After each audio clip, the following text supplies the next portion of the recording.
Continuing the CDS training, we are now in section 5 for create, deliver and support specialist certification. The topic now is prioritizing work and managing the queues. Queues can be frustrating to users. They may lead to delays which can impact user experience. Imagine a user calling support and they have to wait on the phone line, listen to music for a while. And they may, after some time, they may hang up because too much of wait time.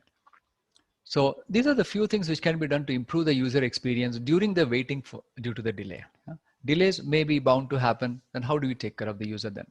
So maybe one thing is to provide reliable status updates. So on the phone line, maybe the user can be told that thank you for calling, and meanwhile, this is what is going on with your incident or with your request.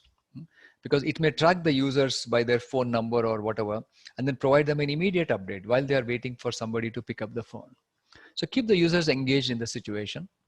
And the phone line is just one example. The queue may be in other, it could be in physical support centers also.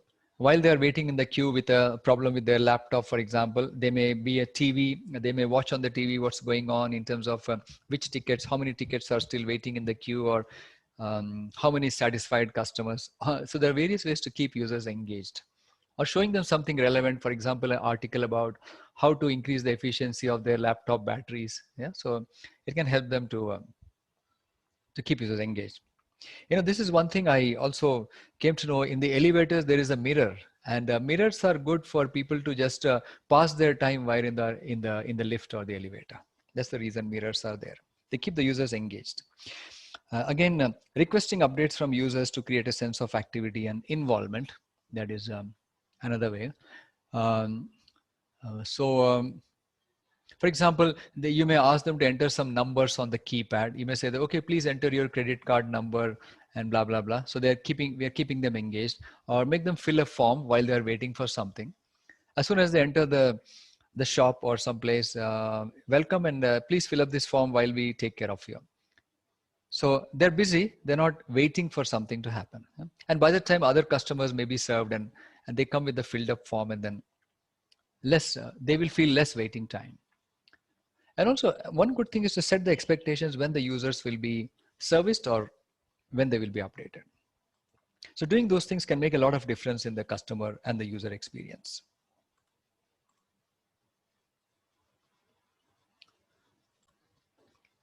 Another way to handle queues is to do dispatch swarming.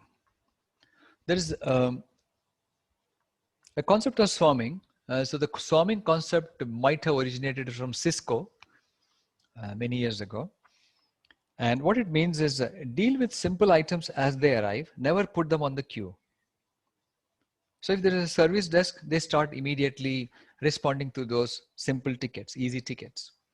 May improve performance by reducing the number of tasks in the queue. Swarming can also reduce the number of times a specific piece of work gets bounced between queues. Swarming is discussed more fully in the next section. There is a lot more coming up on swarming, but just an introduction here is, for example, mixing up the level 1, level 2, level 3 teams into a single team as a front-ending team. So as soon as a user ticket comes in for servicing it, either as a request or an incident, it can be picked up by anybody from the group. So it is possible that a simple ticket is picked up by the most experienced person, though it is not the best usage of that person, of the competency of the person. But what it at least does, it allocates the work quickly to different people. And one advantage of the swarming is that when complex incidents come in, then the experienced people can pick up that ticket and start working on it. So it's possible that in the front-ending team, we have a database expert, a network expert, a storage expert, whatever. And all of them look at the ticket because they may be sitting idle. And within like few minutes, they may know from the initial analysis which area it is from. It is possible that the database lead knows that, yeah, it is their issue. And then they take the ownership of that and start working on it. And because of this, the multiple escalations are avoided. Otherwise, what happens is that the service desk will analyze quickly. Then they will pass it on to maybe to the network team. And then they will see that it is not there. They may pass it on to maybe some other, and then it eventually goes to the database or storage. So this kind of rerouting is avoided when the swarm is made available. So it can reduce the time taken to process that user request, particularly incidents. And bouncing is prevented in such a case. And yes, there are maybe some disadvantages here, because sometimes the experts are doing some simple tasks which could have been picked up by the level 1. On the other hand, the level 1's task may have exposure to more difficult items when they see their superiors or more experienced people working on the more difficult items. But in general, it gives good variety to everyone, particularly the junior staff. Next comes prioritizing work. Going a little deeper into this topic, all work needs to be prioritized and reprioritized. Not just once, but again and again.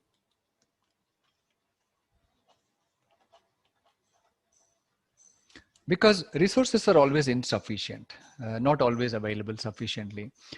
And prioritization is not only for incidents, but everything.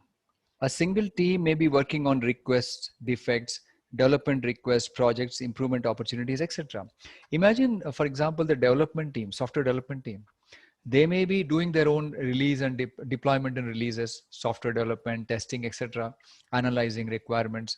At the same time, they may have to be available for a sudden major incident.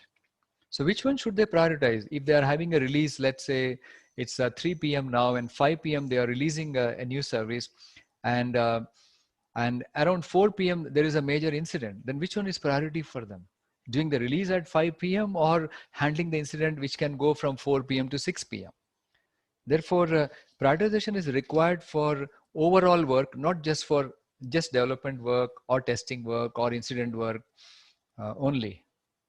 Yeah, so this is the challenge.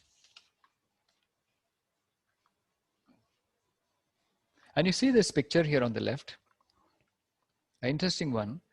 This is the capacity of the team, the blue one. So you see the capacity of the team has fluctuated, maybe because of changes to the number of resources. And the actual demand is also fluctuating.